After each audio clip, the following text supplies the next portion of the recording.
Hello বন্ধুরা, আশা করি সকলেই ভালো আছেন।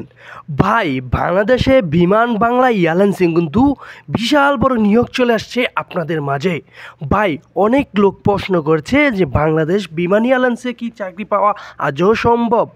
ভাই, যারা অষ্টম এসএসসি এইচএসসি পাস রয়েছেন তাদের জন্য কিন্তু আজকে হিউজ পরিমাণ লোক নেওয়া হবে এমন বিশাল বড় একটি সার্কুলার নিয়ে চলে আসছি আপনাদের মাঝে। ভাই, যারা বাংলাদেশ এয়ারলাইন্স মানে বাংলাদেশ বিমান এয়ারলাইন্সে চাকরি করতে ইচ্ছুক তাদের জন্য কিন্তু আজকের এই ভিডিওটা। এটা হচ্ছে বাংলাদেশ এয়ারপোর্টের চাকরি। তো এখানে কিন্তু আপনাকে অবশ্যই আপনার বয়স হতে হবে 18 থেকে 32 বছর। এখানে কিন্তু প্রায় 600 প্লাসের উপর লোক নেওয়া হবে, প্রায় 662 জন লোক নেওয়া হবে। এখানে আপনি যদি সর্বনিম্ন অষ্টম শ্রেণী পাস থাকেন তাহলেই কিন্তু আপনি বিভিন্ন পদে আবেদন করতে পারবেন। চলুন দেখেন এখানে কতজন লোক নেওয়া হবে এবং কী কী পদে লোক নেওয়া হবে। আমি আপনাদের সংক্ষিপ্ত আকারে বলার চেষ্টা করব, কারণ ভিডিওটা বেশি লং করব না। এবং এই যদি আমি বলার পরে যদি কনফিউশন থেকে থাকে তাহলে অবশ্যই ভাই আমাকে কমেন্ট করবেন। আমি ইনশাআল্লাহ সেই বিষয়ে বিস্তারিত কমেন্টে আপনাকে বলার চেষ্টা করব, না হলে নতুন একটি ভিডিও নিয়ে আসবো। তো 13 নম্বর যে পদটি রয়েছে সেটা হচ্ছে এয়ারলাইন্স ক্লিনার ক্যাজুয়াল। এখানে কিন্তু লোক নেওয়া হবে ভাই 160 জন। আপনাকে অবশ্যই অষ্টম শ্রেণী পাস হতে হবে এবং পরিচ্ছন্ন কাজের অভিজ্ঞতা থাকতে হবে এবং শারীরিক সুস্থতা দেহ গঠন থাকতে হবে। মানে আপনি যদি অষ্টম শ্রেণী পাস থাকেন এবং যদি আপনি পরিচ্ছন্নতা করতে পারেন, যেমন প্লেন পরিষ্কার করতে আপনাকে দেওয়া হতে পারে সেই কাজ এটা। এবং আপনার প্রতিদিন হাজিরা ধরা হবে 875 টাকা। ভাই, বাংলাদেশ এয়ারলাইন্স বিশাল বড় একটি নিয়োগ চলে আসছে। 12 নম্বর যে পদটি রয়েছে সেটা হচ্ছে সিকিউরিটি গার্ড ক্যাজুয়াল। ভাই, আপনার যদি এসএসসি পাস থাকেন এবং যদি আপনার উচ্চতা থাকে 5 ফিট 6 ইঞ্চি এবং যদি মহিলাদের ক্ষেত্রে 5 ফিট 4 হলেই কিন্তু আপনি আবেদন করতে পারবেন। আইটি ক্ষেত্রে সেটা হচ্ছে যারা অবসরপ্রাপ্ত, মানে যারা পুলিশ আর্মি ফোর্স, তাদের কিন্তু অগ্রাধিকার বেশি দেওয়া হবে। এবং আপনাকে এখানে কিন্তু লোক নেওয়া হবে ভাই 100 জন। আশা করি বুঝতে পেরেছেন। 11 নম্বর যে পদটি রয়েছে সেটা হচ্ছে স্টোর হেল্পার ক্যাজুয়াল। এখানে কিন্তু অবশ্যই আপনাকে এসএসসি পাস হতে হবে এবং পরীক্ষায় ন্যূনতম 3 পয়েন্ট পেয়ে উত্তীর্ণ হতে হবে। এখানে কিন্তু লোক নেওয়া হবে 18 জন।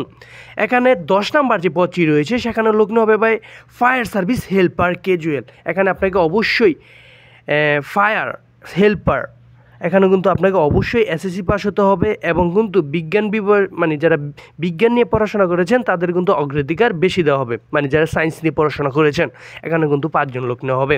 এখানে হচ্ছে পাস পার পুশ অপারেটর ক্যাজুয়াল লোক নেওয়া হবে 1 জন। এখানে ন্যূনতম এসএসসি পাস হতে হবে।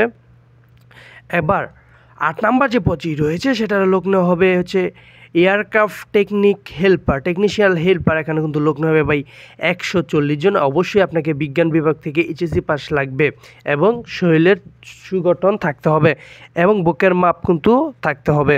এখানে কিন্তু 7 নম্বর যে পদটি রয়েছে সেটা হচ্ছে স্টোর হেল্পার ক্যাজুয়াল। শুধু পুরুষ আবেদন করতে পারবেন। সেই ক্ষেত্রে কিন্তু আপনাদের বয়স লাগবে 18 থেকে 32 বছর এবং এইচএসসি পাস লাগবে, এসএসসি পাস লাগবে এবং বুকের উচ্চতা লাগবে 5 ফিট 6 ইঞ্চি।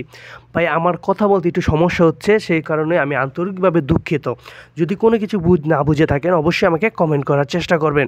এটা কিন্তু মেনথার হেল্পার ক্যাজুয়াল লোক নেওয়া হবে কিন্তু 10 জন। এখানে অবশ্যই এসএসসি পাস হতে হবে এবং মেকানিক্যাল এবং কিন্তু ইলেকট্রিশিয়ান জানার সার্টিফিকেট লাগবে এবং বাস্তব অভিজ্ঞতা থাকতে হবে। এখানে কিন্তু বেকারি হেল্পার ক্যাজুয়ালের লোক নেওয়া হবে কিন্তু আপনার 12 জন। এখানে অবশ্যই কমপক্ষে এসএসসি পাস হতে হবে। এখানে কিন্তু কিচেন হেল্পার লোক নেওয়া হবে 25 জন। এখানে ন্যূনতম এসএসসি পাস হতে হবে। এখানে কিন্তু হাইজিন হেল্পার ক্যাজুয়াল, এখানেও কিন্তু আপনাকে এসএসসি পাস হতে হবে এবং আপনাকে অবশ্যই সুদের অধিকারী হতে হবে এবং লোক নেওয়া হবে 16 জন। আশা করি বিষয়টি বুঝতে পেরেছেন। তো এখানে কিন্তু প্রায় 1 থেকে 13 নম্বর পদে কিন্তু 662 জন লোক নেওয়া হবে। অবশ্যই আপনারা আবেদন করে ফেলুন, অতি দ্রুত আবেদন করে ফেলুন। এবং সার্কুলারটা প্রকাশ পেয়েছে 21/4/2025।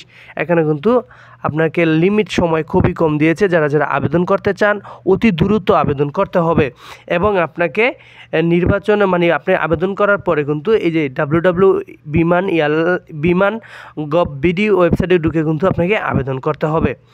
সকলকে ধন্যবাদ। আশা করি বিষয়টা বুঝতে পেরেছেন এবং কোনো বিষয় যদি অত্রুটি থাকে, কারণ আমি আন্তরিকভাবে দুঃখিত, কারণ আমার পাশের লোক থাকায় একটি কথা বলতে সমস্যা হচ্ছে, তার জন্য আমি আন্তরিকভাবে দুঃখিত। আমি যতটুকু পারছি আপনাদের বোঝানোর চেষ্টা করেছি এবং আমার এই ভিডিওতে যদি বিন্দু পরিমাণ আপনাদের উপকার হয়ে থাকে অবশ্যই আমার চ্যানেলকে সাবস্ক্রাইব করুন। আসসালামু আলাইকুম।